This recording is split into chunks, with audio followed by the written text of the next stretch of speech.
Hello and welcome to another episode of Building Mission Critical Skills to navigate the Gen AI transformation, learn, grow, and thrive. The podcast series powered by Coursera for Business and People Matters, where we dive deep into insights and actionable strategies to navigate the Gen AI skills training landscape. I'm your host, Raghav Gupta, Managing Director of Coursera in India and Asia Pacific, and it's a pleasure to have you all join us today. In today's fast evolving workplace, Gen AI is truly a game changer. Almost half of the companies in the Asia Pacific region are exploring and investing in Gen AI use cases. So already we're seeing a lot of activity in this space. And this is clearly the beginning, given how new this technology is. We expect that a lot of momentum will pick up. Clearly, proper implementation of building skills, building use cases, aligning those with enterprise goals is crucial. Learning and development leaders play a key role in all of this when it comes to building skills within organizations. They must, of course, prioritize and deploy Gen AI learning opportunities. And even within Coursera, our Chief Learning Officer, Trena Minduri, says this leaders need to encourage every employee, from CEOs to frontline workers, to adopt a beginner's mindset and a growth mindset when it comes to generative AI.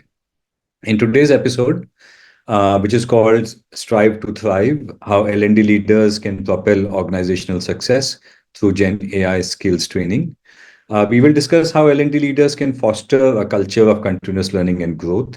We'll also cover strategies to dispel fear, which I think is important to acknowledge is there, encourage curiosity, and promote ongoing learning, driving impactful Gen AI learning initiatives. Joining us today is Dr. Victor Go, an esteemed thought leader and educator with nearly 3 decades of experience in both public service and the private space. I'm going to welcome him and ask him to join us on this meeting, on this podcast. Welcome, Dr. Victor Go. It's absolutely wonderful to have you with us today. Thank you. Thanks for having me. Happy to be here. Yeah, I'm looking forward to this conversation, to leveraging all the experience that you have. And I know that you've spent a lot of time working in strategic planning, in organizational development, business development, and you've also been an advocate of lifelong learning. You serve as the Dean of the Pacific International Lines Academy, and I love your background as well, which talks about the PIL Academy. Once again, welcome. And looking forward to this conversation. Thank you. Yeah, I'm really happy to be here. Just happy to share my experiences with everyone here. Yeah, and Victor, if I could start by requesting you a little bit about the academy and also your broader work in talent development, learning and development space, would be helpful for our audience. So if you could share that with us, please. Sure. Maybe I'll just do a very quick introduction of PIL Academy. It is a very newly set up training entity within the corporate known as Pacific International Lines. This is the locally owned company in Singapore. It is a container shipping organization. So the PIL Academy was set up mainly to serve the learning and training needs of the PIL workforce. When we met the first time, and also when I was preparing for this conversation, and it's easy to think of shipping and logistics as a more traditional industry. And, a question that pops in is, look, are you thinking of Gen AI serving business goals for your organization as well, right? So what business goals might Gen AI serve for your organization or even the broader landscape in the region? And are you thinking of how Gen AI training might boost individual productivity of people, or even maybe at a departmental level? How are you all approaching this? Yeah, well, Gen AI is definitely one of the important elements of digitization efforts that PIL is actually currently driving as part of PIL transformation journey.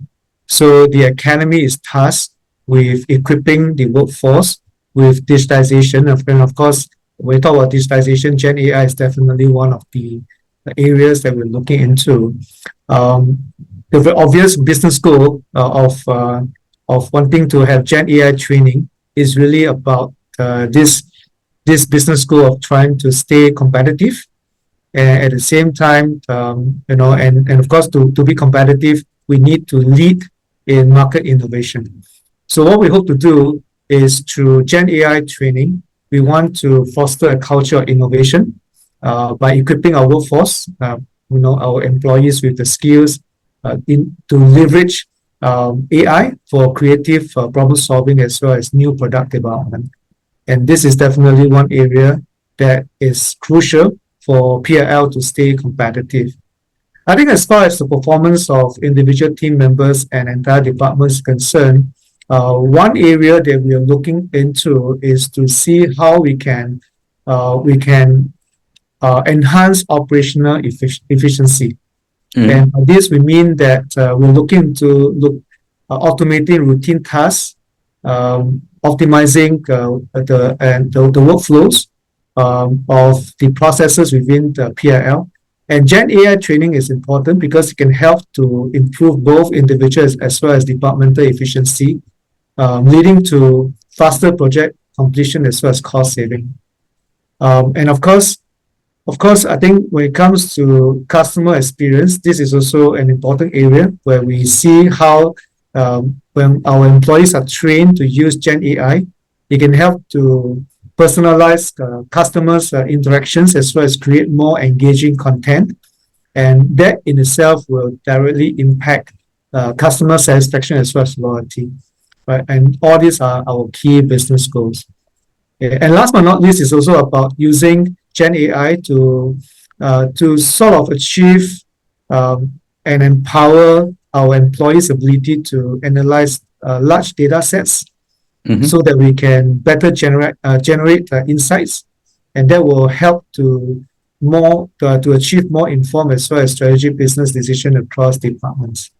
So this is also another area to look into. So many things that we try to achieve, yeah. So can be quite challenging for a new entity that's just been set up. Yeah, wonderful. And I think what you've shared, in the context of your work at PIL Academy resonates tremendously with what we are seeing on the broader Coursera platform as well. And let me talk a little bit, and you might find this interesting. So we know it's a new technology, right? ChatGPT was released back in October 2022. So it's really, taken center stage very, very quickly. Coursera is a fairly large platform. There are close to 50 million people in Asia Pacific who come to Coursera to learn.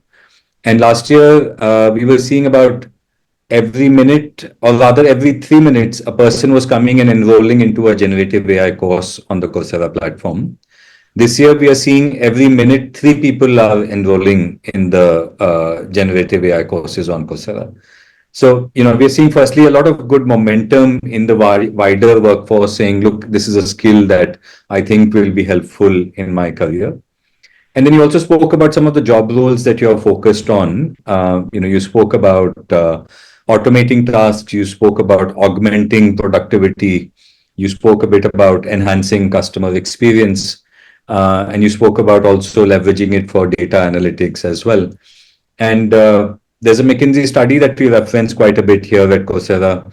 It got used and talked about quite a bit last year at the G20 that happened in India, where global CEOs came together and talked about the future of the world and industry and so on.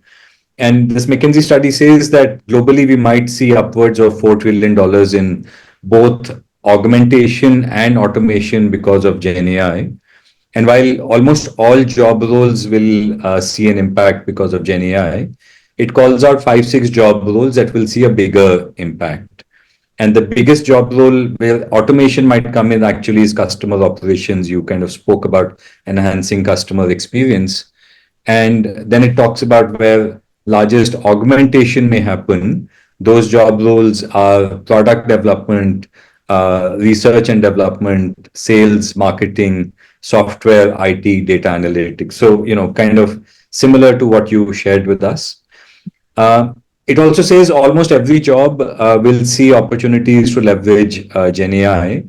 And there's been work in supply chain. There's been work that strategy consultants have done in augmenting productivity as well. And the other thing that we speak about quite a bit at Coursera, and this is actually a quote that comes from IBM's COO, who says that AI might not replace managers, but managers who use AI might replace managers who don't use AI. So just to kind of complement some of what you shared as well. Um, but thank you for sharing that. That's really helpful. Let me move our conversation forward, right? And at the PIL Academy, as you've thought about, and you did reference this a little bit earlier, that look, this involves everybody, right? So how do you get everybody on board? Was a question that I wanted to ask you when it comes to learning and upskilling initiatives, all the way from top executives to frontline workers. And many a times HR leaders, L&D leaders talk about lifelong learning, building a culture of learning, and it's possibly easier said than done. So how are you approaching it? Share some of your insights with us, please. You know, PL Academy is kind of new. It's officially launched only on the 7th of June. And we are operating in an environment where PL is transiting from a family-owned kind of environment to a so-called MNC kind of a transformation journey. So we do face challenges, to be honest. I'm sure this is not unfamiliar to most organizations. And that is the key challenge is that the learning culture is not really there as yet. So I think one of the important things that we need to do, or at least what I try to do for PL Academy, is really trying to secure very visible support from top leadership. And I think this is very crucial because we need to demonstrate how GenAI training can align with the company's strategic goals. And at the same time, in order to do that, top management executives must show strong advocacy. And I think this is one area whereby it is so important for the senior executives to set the tone for the entire organization. And this is what we've done to get PIL Academy started and also to get the training programs to gain traction, especially for the pioneer programs that we have actually run since the incorporation of the organization. I think the other aspect is we try to have very clear communication of the benefits of GenAI training at different level of the organization. Benefits such as boosting efficiency of our frontline workers to enabling data-driven decision-making for the executive. And I think this is very important because this is crucial to secure broad-based buy-in of the workforce. And of course, then the next stage that we are trying to do right now is still work in progress, I must say, is to try to tailor learning paths to meet the specific needs of different roles within the organization. I think for training to gain traction, there must be alignment. Alignment to the function the employees set for training are involved in. And this is to ensure that everyone from the tech team to customer service, they see the relevance as well as value in upskilling in particular. Changing the mindset, the paradigm shift, I think is needed in terms of viewing learning. In most organizations that I've encountered in my own experience, many a times we see staff, employees, viewing training as corrective in nature. And because their paradigm is, I'm sent for training because I need to correct certain behaviors, and that becomes a deterrent. And what I'm trying to do here through my engagement, through workshop seminars, and even town hall, is to encourage my colleagues to see training not just solely from the angle of corrective, but also from the angle of investment. Because training is about upskilling. Training is about building new capabilities, and I think these are essential in order for the organization to maintain competitive, to stay competitive, but also for individual to be employable and also to be more mobile. So fostering a culture of continuous learning by promoting the idea that upskilling in Gen AI is essential not just for personal growth but also for the future success of the company is a key message that I've been trying to incorporate in all my engagement sessions. So there are some things that has been done. There are some things that are still work in progress. And this is the stage where we are right now at PIL. Yeah, and these are very clear points. You spoke about fostering a culture of continuous learning. You spoke about getting senior execs involved and communicating the benefits as well. And then you said, look, don't view training only from a corrective lens, but view it from an investing lens as well. Yes. And a couple of things that I might share here. I think the third point which you spoke about, Victor, which is communicating the benefits, is so crucial because thinking about the low-hanging fruit or the early communication of those benefits is so important. Just thinking back, and I was reading about this example in sales that BCG, the consulting company, speaks about, right? And they've documented this. They've said that, look, GenAI could very easily lead to doubling of productivity for sales reps. That's the kind of impact that it can have.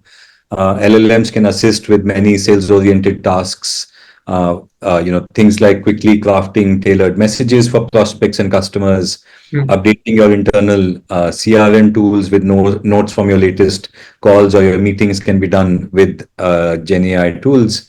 And this frees up your time as a seller to focus on higher touch, almost white glove treatment of your account. So very specific as a use case and also communicating the benefits like you spoke about as well.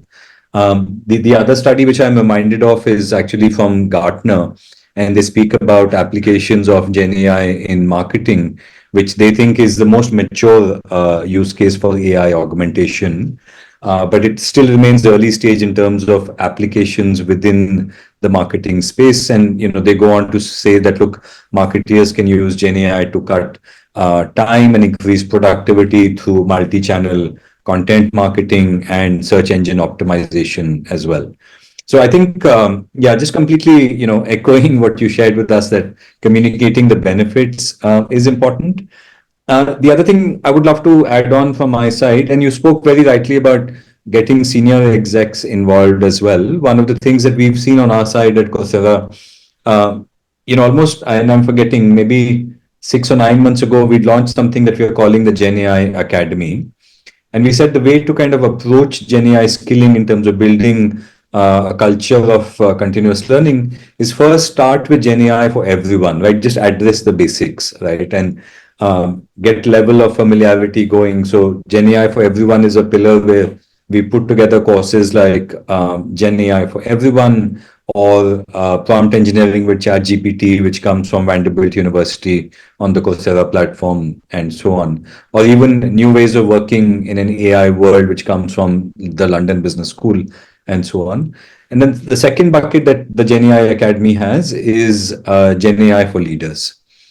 Which again, to your point, that getting leaders involved, given the significance of this technology, is critical. And there, content around, how as a CXO you might navigate the Gen AI, technology and how it impacts your business, content around that, but also content on ethics and legal biases and legal aspects as well. I think leaders need to understand that. And then finally, very recently, we've in fact launched the third pillar, which is GenAI for teams, where if you're a marketer, if you're a salesperson, if you're a customer service leader, if you're a software engineer, how do you then very specifically build the skills for your job role is the approach that we've taken. So yeah, I think, something to complement what you'd shared as well.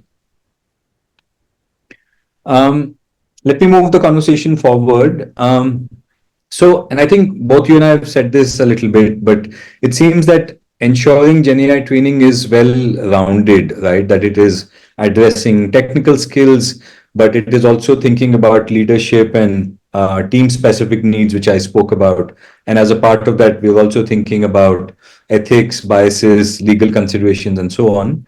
How does one approach that? What's been your approach, your experience so far? I think for PR Academy, when we look at curriculum design, we try to take a very integrated curriculum design approach. By integrated, we mean designing our Gen AI training program to combine both technical AI skills with soft skills development. And the soft skills development, we're looking at leadership training, we're looking at critical thinking skills, and also looking at teamwork. And taking this integrated curriculum design approach will ensure that training is holistic, and it will also ensure that we better prepare our employees for both technical challenges as well as leadership roles. I think this is one important aspect. Um, the other aspect is to weave in real world scenarios and case studies into our training. Mm-hmm. You know, from away from the traditional way of training, whereby it tends to be more instructivist. Gen AI provides us with both instructivist as well as constructivist opportunities.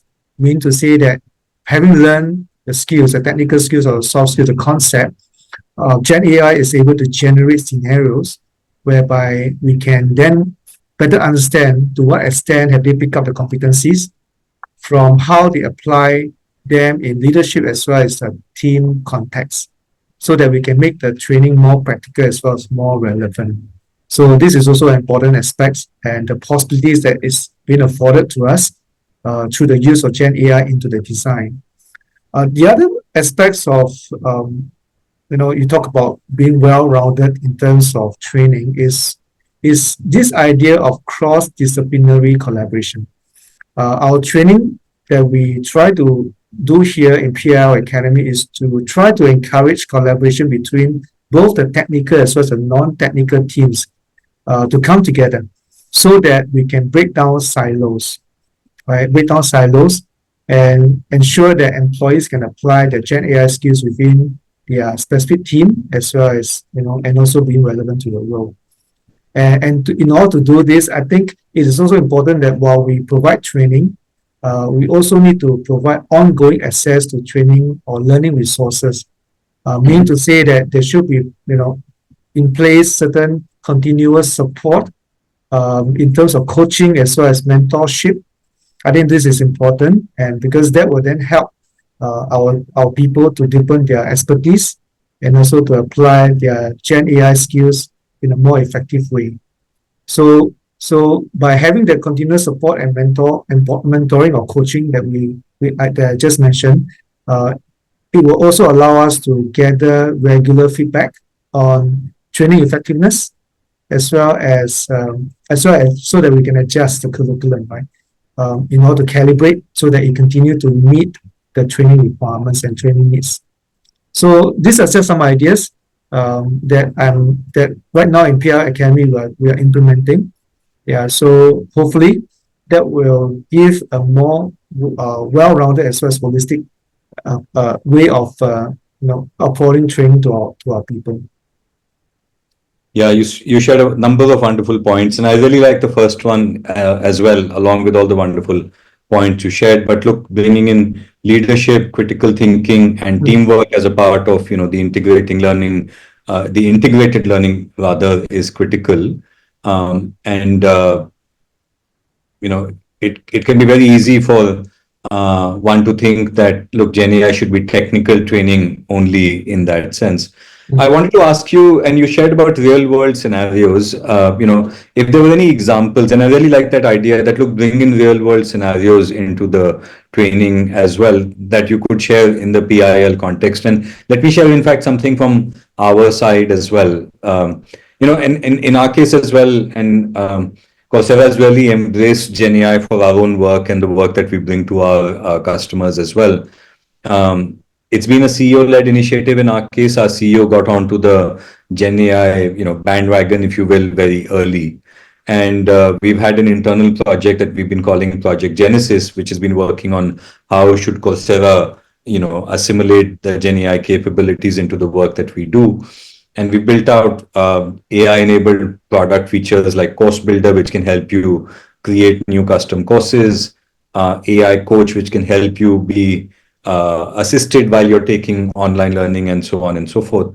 And all of us internally at Coursera have undergone, Gen AI training so that we can use our own product features, and we can also engage in meaningful conversations with our clients as well. And so, at least from my perspective, a course builder is a real world use case, or a AI coach is a real world use case in our context. Any that you would be able to share from a PIL Academy or a broader PIL company standpoint?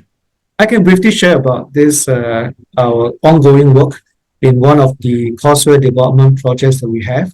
And this is in the area of risk management.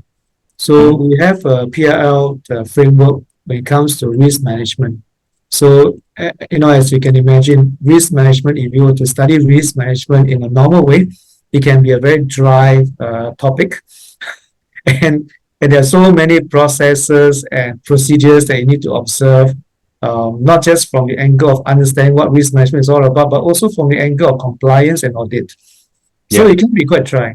So what we try to do here is to develop courseware um, for risk management that incorporates Gen AI at the background. So basically, Gen AI that manifests itself in the form of um, the AI bot, right? Which manifests itself in the form of a persona. So meaning to say that in that UI, the user interface for the courseware learning, on one side of the screen you have the content, and it's a multimedia content. Right? It Mhm. can be just text based or pictorial or even video. And the other side is you have a bot whereby you can engage conversationally. And what is going to happen here is that the bot will ask questions, right? The bot has been trained, obviously, right? Trained on the risk management content. So with that training, the bot is now able to engage the learner. First, by trying to get to know the learner, trying to understand what's the interest of the learner, at what level the learner is at this point in time, as far as risk management is concerned. And then through a series of conversation, you will have branching, right? Mhm. Depending on the readiness and the competency level of the learner, right? The learner can then respond to questions, which basically is a form of branching whereby depending on the response, right, the bot will now direct the learners to the pathway that is suitable at this level for the learners, right? And then generate scenarios, right, after the learners has learned certain content. So Yeah. those scenarios will be the constructivist aspect of it, whereby you will now assess, right, how to what extent the learner has understood the concept and is able to apply them. So we are actually embarking on this approach to make learning more interesting, to have a courseware development that is more innovative in terms of design, and also to make the learning more experiential. So this is a very very quick Wonderful example that I example. can share with you. The initiative right now that we are driving in PIM. Yeah, this is a wonderful example, and I think I find the bot, fascinating as well. At some stage, I'd love to see it in action, Oh yes, more happy possibly in to another demonstrate that to conversation, you. Yes, yes, and also maybe show you the AI coach that we have yes, on Coursera, yeah. which also serves a similar purpose, right? And you spoke about risk management training being a relatively dry topic. We've done.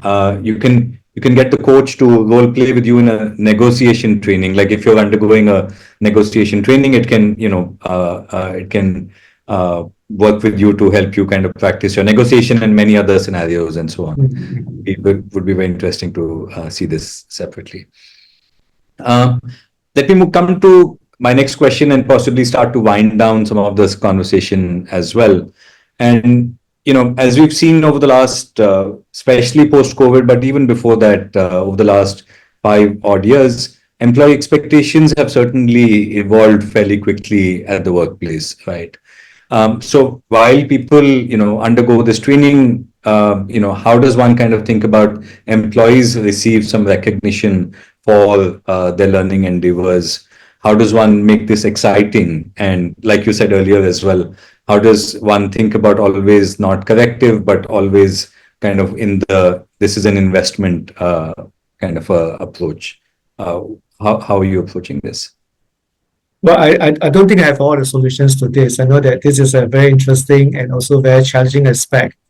What we try to do at PR Academy is to uh, offer programs and to give our employees the assurance that our programs are not just recognized within the organization, but it's also recognized outside the organization. Mhm. And to do that, I think it's important to accredit our program, right, or to get our certification recognized.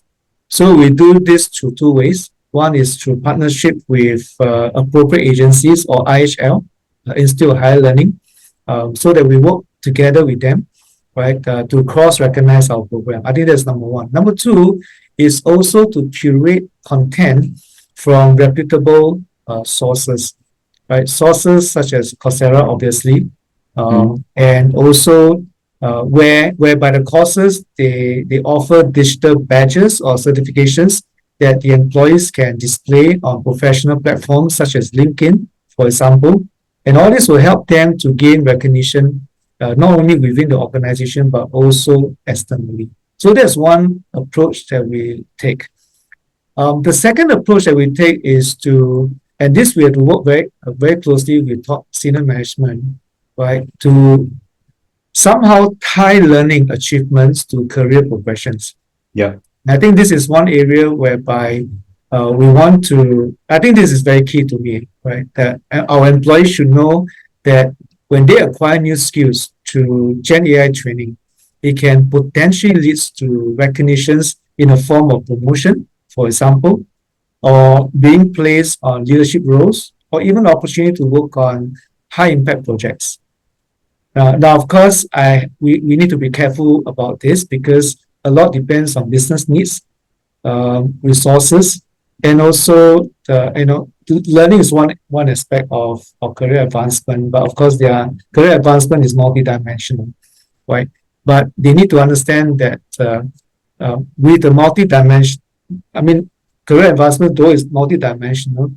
One of the crucial aspects of career advancement is lifelong learning and learning continuously, right? Making a very disciplined approach to upgrading yourself on a regular basis so as to stay relevant, stay current. I think that's very important, right? We also look at personalized development plans. So, for example, in PR Academy, we have a leadership development pathway that we put in place to prepare our talent pipeline. Right? I mean, to sort of, have a talent pipeline for leadership. And this is one area whereby we create personalized development plans that are aligned with both organizational goals as well as employees' career aspiration.